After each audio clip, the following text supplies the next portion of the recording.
जय हिंद बच्चों, teaching with trust में आपका स्वागत है। तो बच्चों, अपने बेसिक की सीरीज में हम अपने fourth chapter linear equation in two variables पे पहुंच चुके हैं और इस टॉपिक पे मैंने 3 वीडियो रिकॉर्ड कर ली हैं और इन 3 वीडियोस के अंदर हमने linear equation in one variable, linear equation in two variables और line parallel to X axis and line parallel to Y axis इसको डिस्कस किया।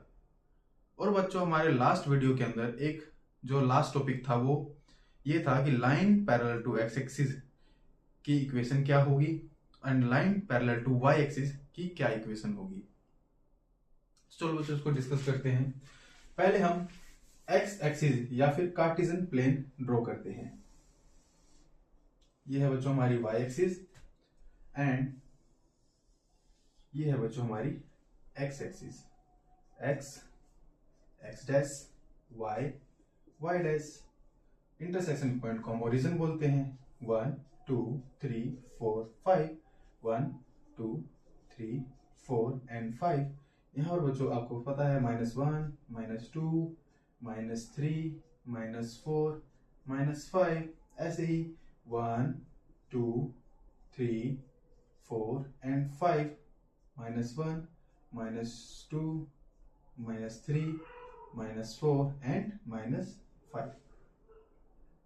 तो बच्चों एक कार्टेशियन प्लेन और ड्रॉ कर लेते हैं।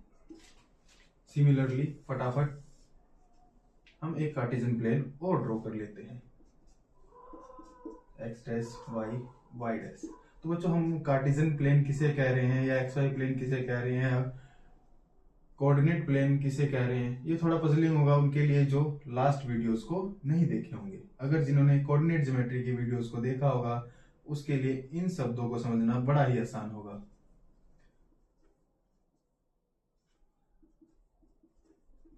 और इनको कैसे ड्रॉ किया जाता है, क्यों ड्रॉ होते हैं, इन पे नंबर्स नेगेटिव में क्यों होते हैं, पॉजिटिव में कहाँ होते हैं, ये सब अगर जिसने कोऑर्डिनेट ज्योमेट्री की वीडियोस देखी हैं उसके लिए समझना बहुत ही आसान है।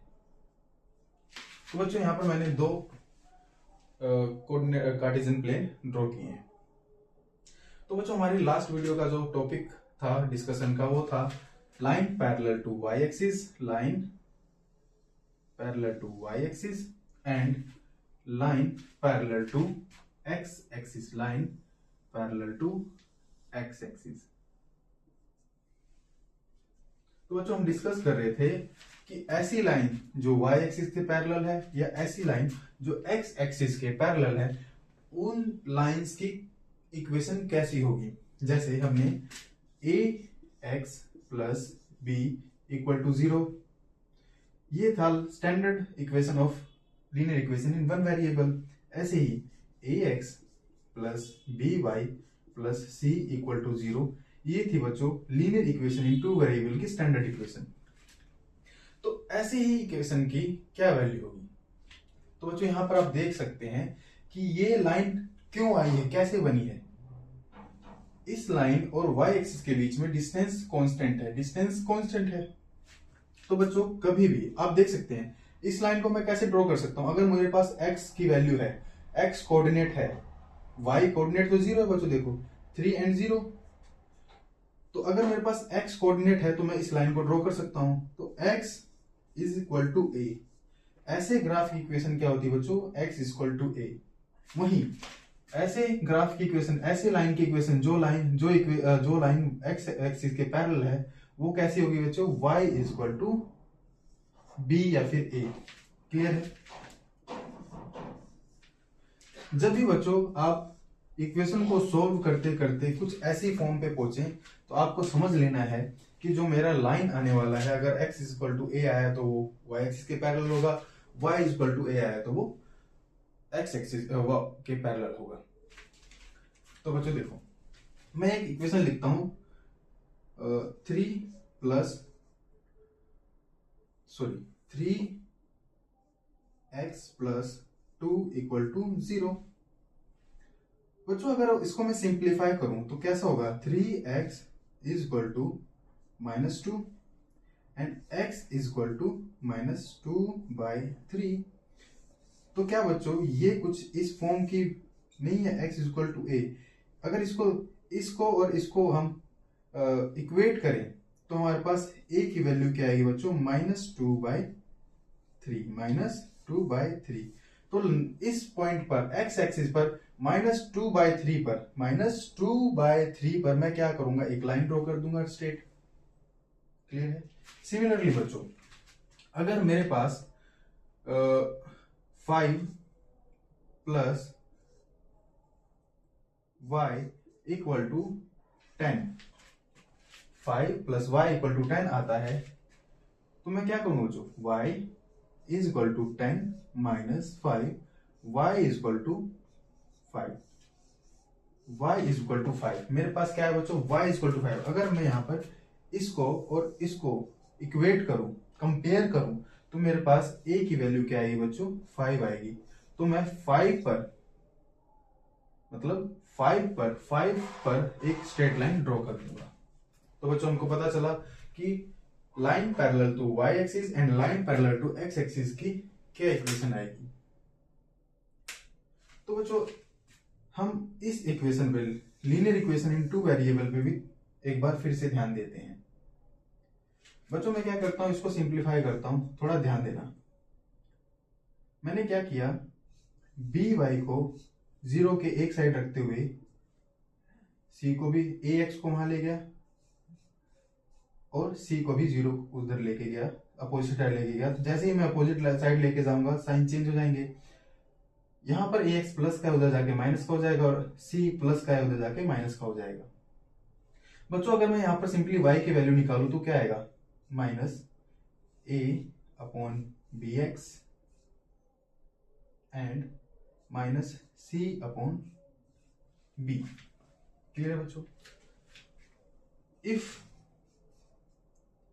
-c/b = 0 एंड -a/b = m, इनको अगर मैं इस इक्वेशन में पुट करता हूं तो बच्चों मेरे पास कैसी फॉर्म आएगी, y = mx + 0। इस पूरी टर्म को मैंने 0 कर दिया और -a/b को मैंने m कर दिया। तो मेरे पास अल्टीमेटली वैल्यू आएगी y = mx। तो कभी बच्चों जब हमारे पास कुछ ऐसी इक्वेशन आए तो हमको अंदाजा लगाना है, तो हमको तो हमको पहचान लेना है कि ऐसी इक्वेशन की जो ग्राफ होती है वो always a straight line passing through origin. हमारे पास कैसी स्ट्रेट लाइन आएगी, कैसी ग्राफ आएगी, वो एक ऐसी लाइन आएगी जो कहां से क्रॉस करेगी बच्चों, ओरिजिन से क्रॉस करेगी। तो ऐसे y = mx, ये क्या है बच्चों, y = mx। ये लाइन कैसी है बच्चों, x = a। ये लाइन कैसी है बच्चों, y = a। क्लियर है बच्चों। तो हमने देखा जब हमारे पास ax + b कुछ ऐसी फॉर्म हो तो ये एक पॉइंट्स मिलता है। जब हमारे पास लीनियर इक्वेशन 2 वेरिएबल आए तब हमको एक लाइन मिलती है, एक स्ट्रेट लाइन मिलती है। जब हमारे पास x = a ऐसी इक्वेशन आए तो लाइन मिलती है जो कि पैरेलल टू y एक्सिस है। जब हमारे पास इक्वेशन y = b है या फिर a है तो हमारे पास ऐसी इक्वेशन मिलती है जो x एक्सिस के पैरेलल है। और जब y = mx मिलती है तो हमको जाना है कि ये एक ऐसी लाइन है जो कि ओरिजिन से पास कर रही है। क्लियर है बच्चों। तो बच्चों हम यहाँ पर एक डाउट और क्लियर करते हैं कि यहाँ पर जैसे x = a या फिर y = a, यहाँ पर जो a b जो कोफिशिएंट्स हैं इनकी वैल्यूज क्या हो सकती है। तो बच्चों यहाँ पर इनकी वैल्यूज पे कोई बाउंडेशन नहीं है। a b c can be any real number, a b c कोई भी रियल नंबर हो सकते हैं। तो बच्चों ये डिस्कस करके हमने अपने 4th चैप्टर को कंप्लीट किया। नेक्स्ट चैप्टर पे हम जल्दी ही वीडियो रिकॉर्ड करेंगे। जय हिंद।